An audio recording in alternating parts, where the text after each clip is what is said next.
Pourquoi êtes-vous ici au Palais de justice de Montréal? Bien, en solidarité avec les gens qui sont au Mont-Carmel. Puis c'est une extension là, de ce qui se passe ailleurs au Québec. Ils ne sont pas les seuls. Là.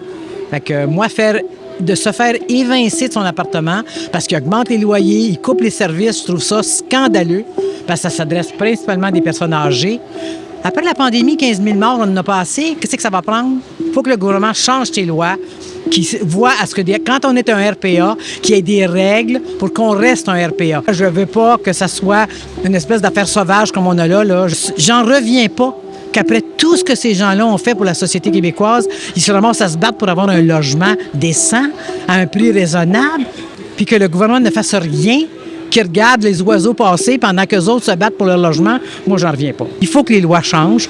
Il faut que ça soit fait dans le respect des personnes qui y habitent.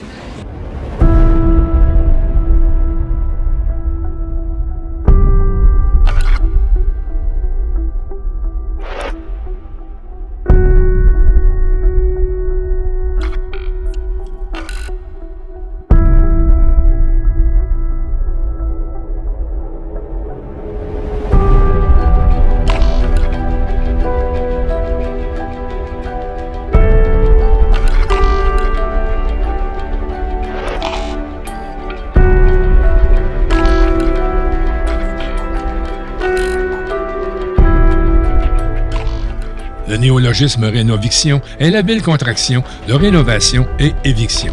Les spéculateurs achètent un immeuble et se débrouillent pour en chasser les locataires, soi-disant pour une rénovation majeure, qu'elle soit vraie ou fictive. Cela fait, il devient possible d'augmenter la valeur locative de l'immeuble et de la revendre avec un très bon profit. C'est à ce cauchemar que les occupants de la RPA Mont-Carmel sont confrontés depuis janvier 2022. Or, ces retraités ont choisi de se battre et, ce faisant, ont déclenché un important mouvement de solidarité. Voilà pourquoi la saga est loin d'être terminée. Manuel Johnson, un des deux avocats solidaires, nous fait le récit de cette histoire émouvante.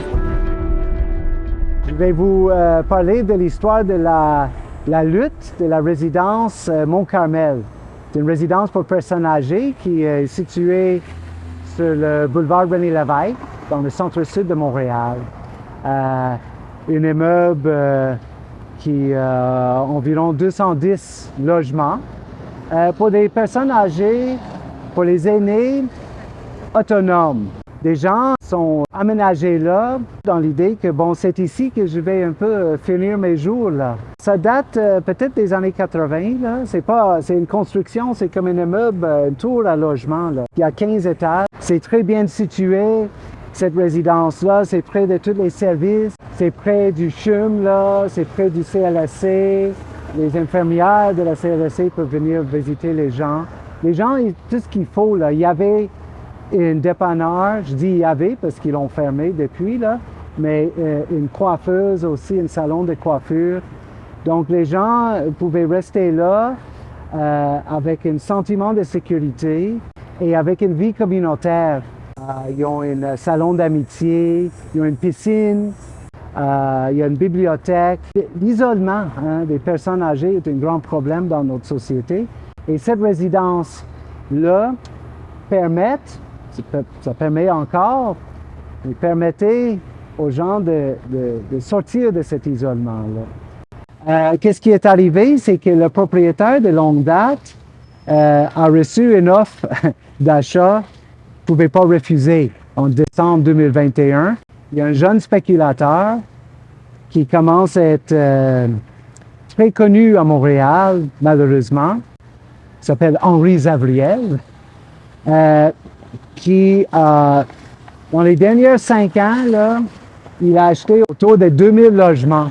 Et son modus operandi, là, son façon de faire est toujours le même. Il achète un bloc, il achète des fois des triplex, des sixplex. Ici, il a acheté cet immeuble de 210 logements. Il achète des blocs et il fait tout pour mettre les locataires sur place dehors. Comme j'ai dit, c'est un spéculateur. Donc, il achète, il revend. Il y avait une enquête du journal de Devoir là, qui a démontré dans 5 ans, il a fait des millions de profits. On parle d'un jeune homme de 28 ans. Hein? Et il emprunte l'argent, ça c'est clair. Pour acheter le Mont-Carmel, lui a mis 2 millions. Il a acheté ça pour 40 millions. Il a mis 2 millions de son entreprise. Il a pris un prêt hypothécaire de 38 millions à 25 % d'intérêt. C'était un choc terrible pour les gens. Je vais vous expliquer ça parce que il a acheté ça en décembre et vers le 15 janvier, les gens reçoivent une lettre qui dit « Bonjour, nous sommes les nouveaux propriétaires de Résidence Mont-Carmel. Ça va nous faire plaisir de continuer à vous offrir des services et un milieu de vie agréable et sécuritaire pour vous. » Ça, c'était le 15 janvier 2022. Le 31 janvier 2022, il y avait des huissiers de justice qui ont frappé à la porte de chaque résident avec un avis d'éviction. Et cet avis d'éviction disait qu'à partir du 1er août 2022, il n'y aurait plus de résidence pour personnes âgées. Ça allait devenir ce qu'il appelait un bâtiment, un immeuble multigénérationnel. Avec l'avis d'éviction, il y avait une lettre aussi qui dit « Vous pouvez rester si vous voulez, mais il faudra signer un nouveau bail avec une augmentation de loyer de 3 %. 3 % peut nous faire paraître pas si déraisonnable, sauf que ce que les nouveaux propriétaires les invitaient à faire, c'est de rester sur place, mais sans tous les services dont ils bénéficiaient, sans la sécurité. Quand on est dans une résidence pour personnes âgées, il y a une obligation légale aussi d'avoir une registre d'incidents et aussi une façon de vérifier le bien-être des personnes. Donc, on invitait les gens à rester sur place, mais payer plus cher pour moins de services. En plus, ils allaient perdre leur crédit d'impôt pour le maintien au domicile. Parce que quand on reste dans une RPA, on a droit à cette prestation-là. Ça va entre quelque chose entre 50 et 100 $ par mois. L'autre problématique, c'est que, au fond, la base de cet avis d'éviction-là, c'est légalement, c'est possible. On peut acheter une RPA comme acteur privé, comme spéculateur privé. On peut l'acheter et la jurisprudence reconnaît que de changer de statut de RPA à logement dit normal, c'est un changement d'affectation. Le Code civil dit que si on habite un logement qui a subi un changement d'affectation, pendant 5 ans, il n'y a aucun contrôle de loyer. Donc, ça veut dire que cette année, les gens allaient payer peut-être 3 % de plus, mais l'année prochaine, le propriétaire peut augmenter 10, 15, 20 % et les locataires n'ont pas le droit de contester. S'ils refusent cette augmentation-là, ils doivent déménager. Donc, le 3 % ça paraît raisonnable, mais ça aurait pu aller beaucoup plus haut après. Donc, un énorme choc pour les gens de recevoir une visite de l'huissier seulement 2 semaines après avoir reçu une lettre rassurante pour dire on va continuer les services. Qu'est-ce qui a changé entre le 15 janvier et le 31 janvier, là? En fait, le propriétaire, il prétend qu'il a découvert qu'il y avait des travaux importants à faire, ce qui est faux. Il n'y a pas de travaux importants à faire. Nous, qu'est-ce qu'on pense? C'est que, en voyant l'historique de ce propriétaire-là, c'est qu'effectivement, il voulait faire des profits rapidement.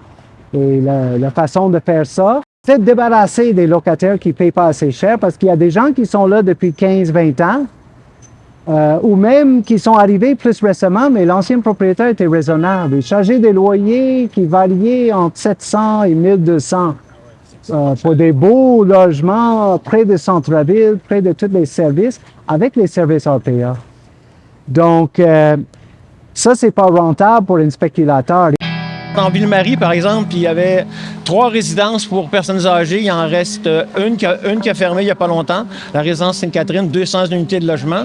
Le Mont-Carmel, le 218 logements risque de fermer, mais je pense qu'il ne fermera pas. Je pense qu'on va gagner. Et il en resterait qu'une autre. Il faut comprendre aussi qu'à Montréal, dans les 2 dernières années, on en a perdu 8. Et qu'au Québec, depuis quelques années, j'en ai perdu 200. Pourquoi on perd tant de résidences? D'abord, il y a avant tout faute de financement, bien entendu. Et deuxièmement aussi, faute du fait qu'il n'y a pas de protection légale pour protéger le statut des maisons de chambre. Et ça qui est extrêmement important. Il faut comprendre que le gouvernement du Québec a une grande responsabilité. Oui, la Ville de Montréal, l'opposition et la Ville, l'administration Plante viennent de passer un moratoire pour demander au gouvernement d'interdire pendant au moins une année toute conversion. Mais en seulement, même si l'arrondissement d'Île-Marie s'apprête, il y a une assemblée publique, cette semaine de consultation, à demander à passer un règlement qui, par le zonage, interdirait ou protégerait, si on veut, certaines résidences privées avec un statut particulier. Mais le gouvernement du Québec a une énorme responsabilité et il est plus que temps qu'il le prenne. D'autant plus que M. Legault devrait savoir depuis longtemps, et nous l'espérons tous et toutes, qu'il comprend qu'il y a une crise du logement, mais elle s'attaque à toutes les classes, les couches de la société, et principalement les aînés qui sont doublement touchés, parce qu'il faut comprendre que M. Zadriev aussi a pris d'autres résidences à Montréal dans le passé. Les gens pensent souvent, on dit, le logement est un droit fondamental. Techniquement et juridiquement parlant, il ne l'est pas. Il faudrait que le droit au logement soit reconnu comme un droit fondamental et que ce que nous avons ultimement réclamé pour tout le monde au Québec, c'est une politique nationale de l'habitation. Tous les pays du monde ont ça, sauf nous. Alors, c'est ce qu'il faut. Si on avait ça, on n'aurait pas le genre de problème qu'on a. Voilà. Henri Zadriev, il a trouvé le vide juridique ou le vide dans la loi qui lui permettait de mettre les personnes âgées dehors sans que, selon son calcul, sans qu'ils puissent contester. La difficulté aussi, quand on reçoit un avis d'éviction comme ça, on doit réagir rapidement. On n'a que 30 jours pour faire une opposition au tribunal administratif de logement. Et encore, on parle des personnes âgées avec pas beaucoup de revenus. Comment est-ce qu'ils vont s'organiser rapidement pour ça? Et c'est quoi leur chance de succès? Et est-ce qu'ils ont l'énergie? Est-ce qu'ils ont la santé de faire cette bataille juridique-là? Surtout que la loi semble dire que le fardeau là, sur le propriétaire qui veut évincer des gens pour un changement d'affectation, c'est simplement de démontrer qu'il entend réellement changer l'affectation. Le fardeau n'est pas très lourd. Ce propriétaire-là, il a envoyé les avis requis par la loi aux locataires, au CIUS, c'est le Centre intégré universitaire de santé et services sociaux, là, parce que les RPA sont réglementés par la loi sur la santé et services sociaux.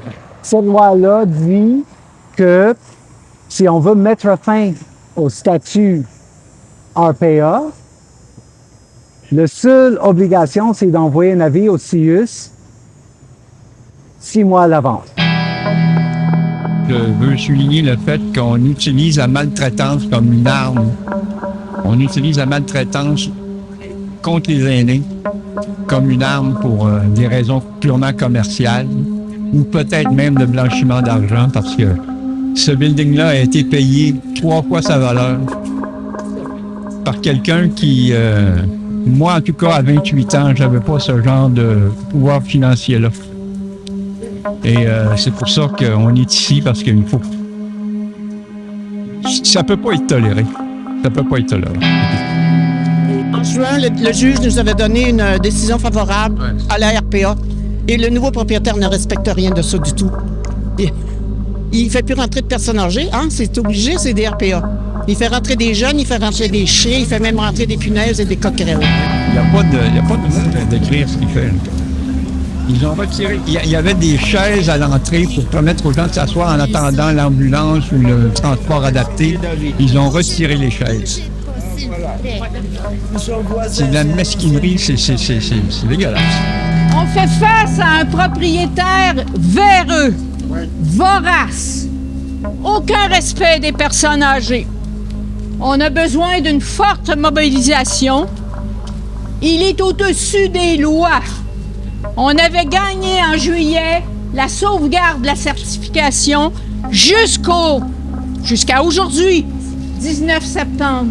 Il en a fait fi de A à Z.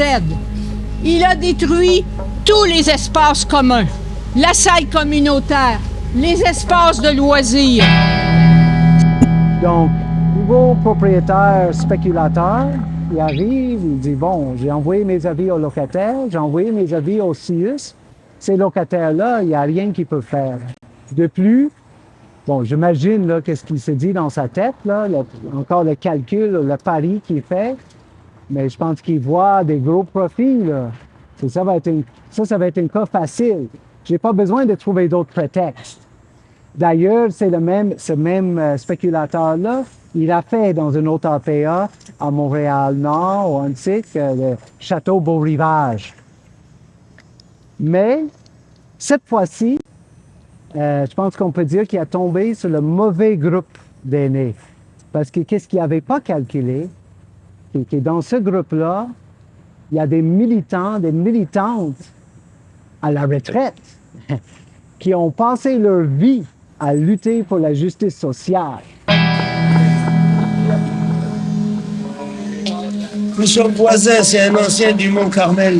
Ah ouais, maintenant nous sommes voisins à Saint-Jacques. Alors, solidaire avec le Mont-Carmel. Vous faites une bonne vidéo là. Oui, monsieur. N'oubliez pas de diffuser, partager, qu'on sache. Oui, monsieur. Nous sommes solidaires. Ces gens-là n'étaient pas prêts à baisser les bras. Ils n'étaient pas prêts à prendre leur retraite et ils étaient prêts à battre pour conserver ce milieu de vie-là. Ils ont eu l'appui très rapide aussi du député Manon Massé, parce que cet immeuble-là se trouve dans sa circonscription. Et avec l'appui de Manon Massé, ils ont contacté un autre bureau d'avocats.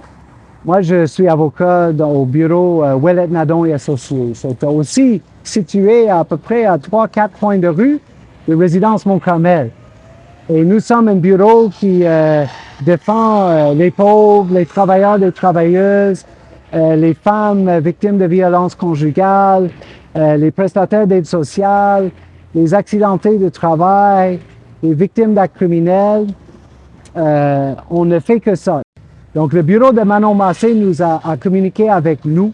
Ils ont invité moi et mon collègue, il ne travaille pas dans le même bureau, mais Maître Julien Délangy, une spécialiste en droit de logement que moi je connaissais. Alors, j'ai dit, Julien, il faut que tu viennes m'aider.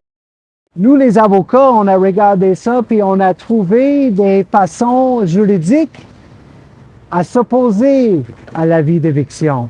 Mais on n'était pas en mesure de promettre aux gens, regarde, c'est sûr que si on fait ça, on va gagner, ça, vous allez pouvoir rester. Dans les affaires juridiques, il y a toujours un degré d'incertitude. Hein? On ne peut pas présumer le jugement du juge, même si on pense qu'on a des bonnes chances. Mais qu'est-ce qu'on a trouvé, nous, c'est que dans l'acte de vente, parce que l'ancien propriétaire, il avait des bonnes relations avec les locataires. Il les a appréciés beaucoup. Et lui a pris soin de mettre dans l'acte de vente un engagement qui dit l'acheteur doit respecter la vocation de cet immeuble-là. Il doit maintenir les services RPA et l'accréditation RPA. L'autre chose, c'est que dans ses avis d'éviction, il a peut-être respecté le délai par rapport à la loi sur la santé et services sociaux de donner un avis 6 mois à l'avance. Mais pour les évictions, le Code civil dit qu'on doit envoyer l'avis d'éviction 6 mois avant la fin du bail. On parle d'un RPA où les gens arrivent en cours de route, hein? Parce que peut-être pour des raisons de santé, ils doivent quitter leur logement. Et donc, ils arrivent à n'importe quel moment de l'année. Alors, dans la résidence Mont-Carmel, il y a très peu de personnes dont le bail commence le 1er août 2022. Donc, nous avons un argument à l'effet que ces avis d'éviction sont invalides parce qu'ils ne respectent pas ce délai de 6 mois-là. C'est pas juste 6 mois avant l'éviction, c'est 6 mois avant la fin du bail. Donc, la plupart de nos clients, leur baux se terminent le 30 août, le 31 octobre, le 28 février. Il y a juste une petite poignée qui se termine le 31 juillet 2022. Donc ça, c'était nos deux arguments. Le problème, entre-temps, qu'est-ce qu'on fait? Parce que lui, est-ce qu'on peut vraiment l'obliger à maintenir les services? Okay? Et encore, comme j'ai dit, il y a toujours une incertitude. Les avocats, on peut arriver et dire oui, on peut arriver et dire oui, on pense qu'on a des arguments très forts, on pense que vous avez des bonnes chances, mais dire à quelqu'un qui a 85 ans, qui vient de subir une ACV, que peut-être que bien on va être capable de maintenir les services et de maintenir dans le logement, c'est pas nécessairement très sécurisant. Puis, notamment, je m'en souviens très bien, j'ai parlé au téléphone avec une des premières personnes, une des premières résidentes, Madame Nicole Jeté, elle qui était porte-parole pour la coalition des personnes assistées sociaux du Québec. C'est elle un peu la référence qui représente le groupe en cours supérieur. Elle avait eu une ACV en décembre 2021, donc santé fragile. Au téléphone, j'ai dit, Nicole, vous avez la santé fragile. Vous savez que je ne peux pas vous garantir que le 1er août, vous allez encore être dans le logement.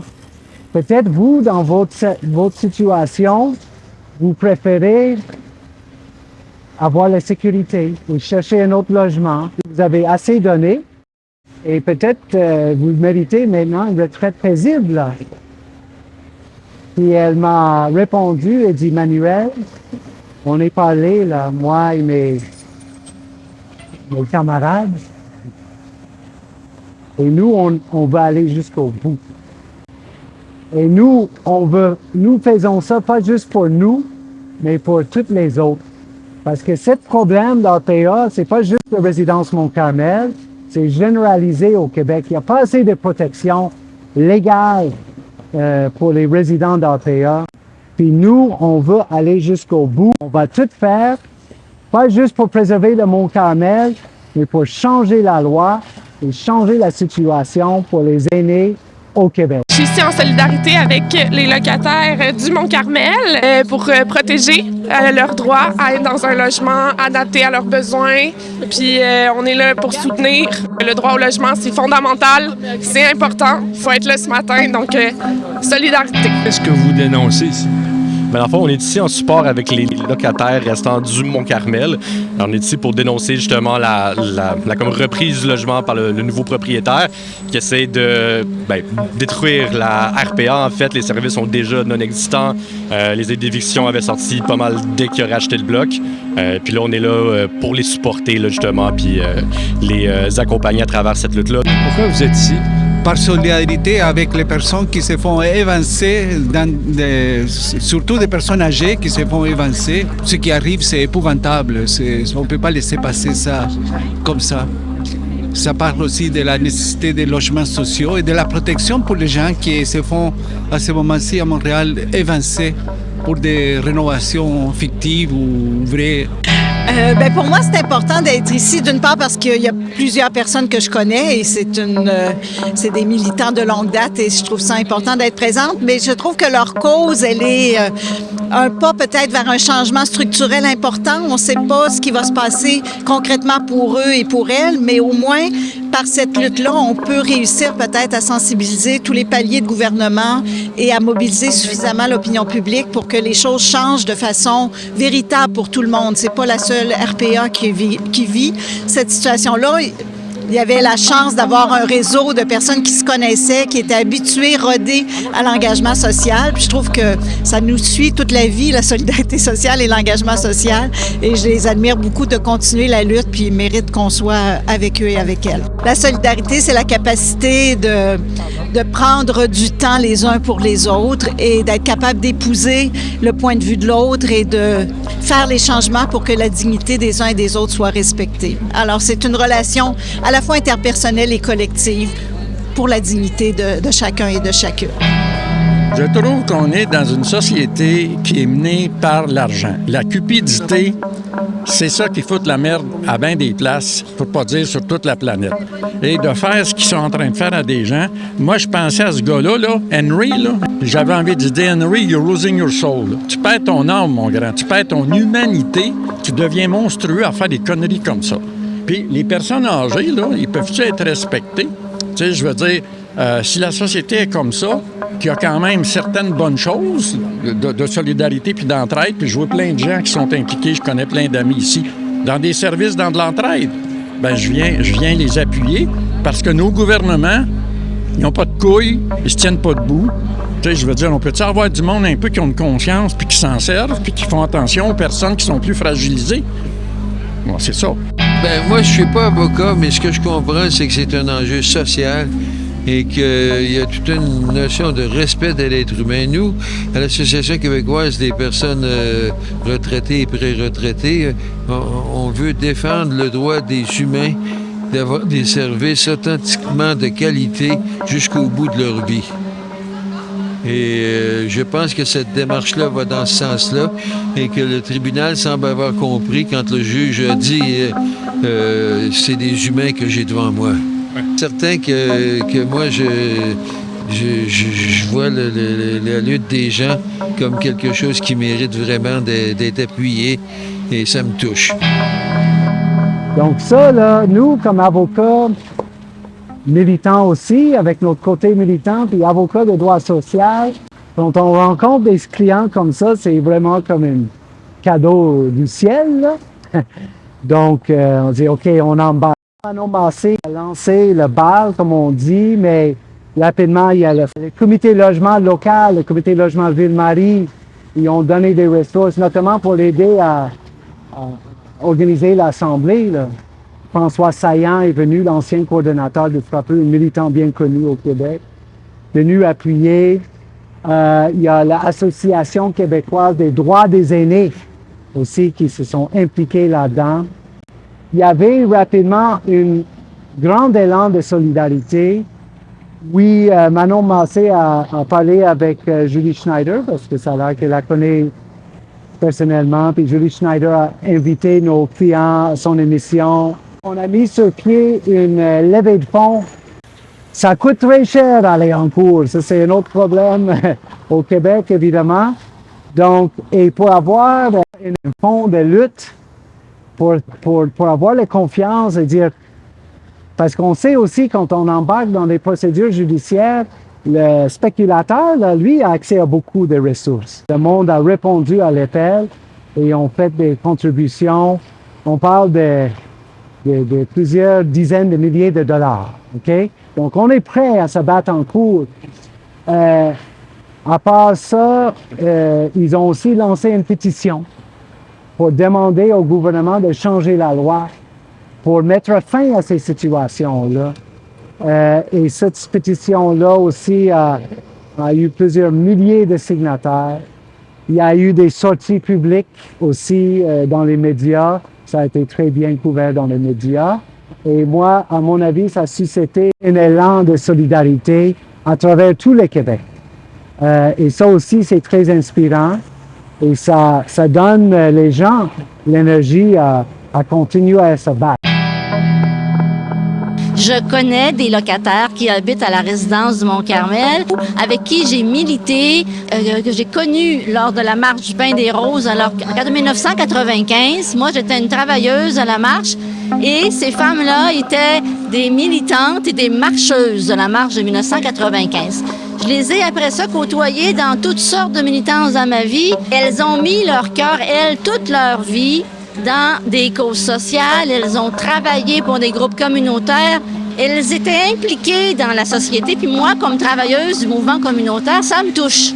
Dès que j'ai vu qu'elles étaient dans le pétrin, je me suis annoncée en disant « Dites-moi ce que vous aurez besoin, quelle aide vous aurez besoin, je vais être là, je vais vous aider. » Puis j'en ai eu de la job. Et ça nous permet à nous de reconnaître le travail, la militance, les implications, les contributions sociales que des personnes retraitées ont fait dans leur vie. Le mieux que je peux faire, et c'est tout petit, c'est de les soutenir quand elles ont besoin de support. Une espèce de renvoi d'ascenseur. Vous nous avez aidés toute votre vie. Tout ce que je peux faire là pendant quelques mois, c'est rien, c'est tout petit par rapport à l'ampleur du temps qu'elles ont mis dans toutes sortes de causes. Et c'est rien par rapport, ma contribution à moi là, est tout petite par rapport à ce que ces personnes-là vivent au quotidien dans leur appartement. Et ça me brise le cœur. C'est ça, mon lien émotif, très, très émotif, c'est avec des personnes. Et c'est un lien émotif aussi envers la situation dans laquelle ils se sont retrouvés. On est là-dedans. Mais c'est pas facile, parce que le propriétaire fait tout pour les décourager. Donc, il coupe dans les services, Et malgré toutes nos procédures judiciaires, lui a dit, moi, de toute façon, moi, je mets fin au service le 1er août. Ça ne me dérange pas que vous êtes allé en cours, on va se voir en cours, mais moi, le 1er août, je mets fin au service. Donc, on a été obligé de saisir la Cour supérieure pour une ordonnance d'urgence, une ordonnance de sauvegarde, pour obliger le propriétaire de maintenir les services en attendant qu'on règle toutes ces questions complexes juridiques devant un juge, ce qui peut prendre même des années. Hein? Alors lui, son pari, c'est que je vais rendre la vie si désagréable et pas sécuritaire pour les personnes âgées, pour les aînés, qui vont se décourager, ils vont déménager. Le 22 juillet 2022, on se pointe à la Cour supérieure. Et vous savez, la justice est publique au Québec. N'importe qui peut assister à des procès. Mais c'est très rare qu'on voit le public dans nos procès. C'est pas comme dans les films, là. Hein? Des fois, des affaires de meurtre ou des affaires très médiatisées. On voit des curieux qui viennent. Mais les juges, les greffiers, les avocats, les parties, d'habitude, on est dans une salle, on est tout seul, là. Il peut y avoir des étudiants, des fois, qui observent. Il peut y avoir peut-être des proches des parties, là, mais on parle de peut-être 2-3 personnes d'autres dans la salle. Là, on arrive à la Cour supérieure, il y a 80 personnes. Et très majoritairement, des personnes âgées qui marchent avec des cannes, qui marchent avec des marchettes, qui sont venues. Il y avait Mme Françoise David aussi qui est venue appuyer. Et on débarque à la Cour supérieure avec une gang comme ça, puis wow, tout le monde est impressionné. Et j'ai jamais vu ça dans ma carrière, là, OK?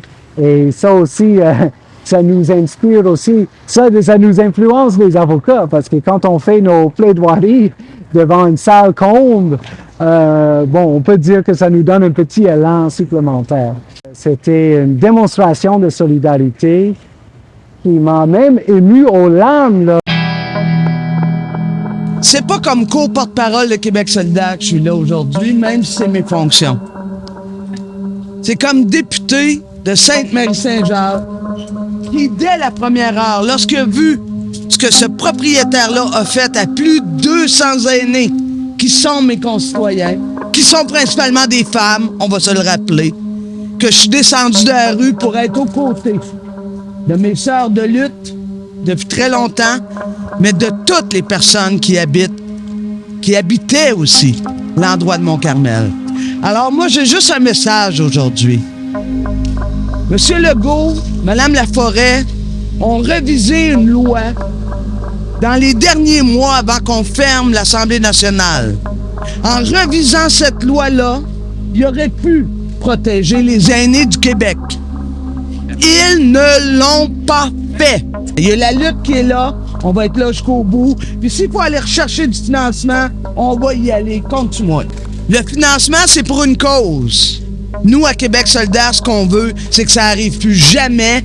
Et pour ça, on va continuer jusqu'au bout. Alors, que justice soit rendue, on se le souhaite, mais la justice obéit à des lois qui sont adoptées au Parlement. Et vous pouvez compter sur moi qu'on va s'assurer que les prochaines lois vont vous défendre et tous les aînés du Québec. Solidarité!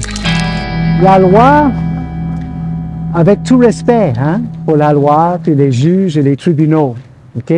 Moi, comme avocat militant, je constate que la loi est souvent faite pour protéger les plus puissants de la société, les riches et les puissants. Et on réussit pas toujours à obtenir justice pour nos clients. Même s'ils sont victimes d'injustice, la loi et le système judiciaire, encore avec tout respect que je porte envers ce système-là et les juges, on trouve souvent pas la réponse pour nos clients. Et on peut sentir un sentiment de découragement parce que c'est toujours à recommencer. Et on voit les gens écrasés par ce système-là, qui n'obtiennent pas justice. Donc, quand on tombe sur un dossier comme le dossier de Mont-Carmel, et on sent cet énorme élan de solidarité, mais ça nous motive dans notre travail. Et ça nous encourage à continuer. Et ça, moi, ça me permet de, comme je dis, continuer. Et même ça me passionne, là.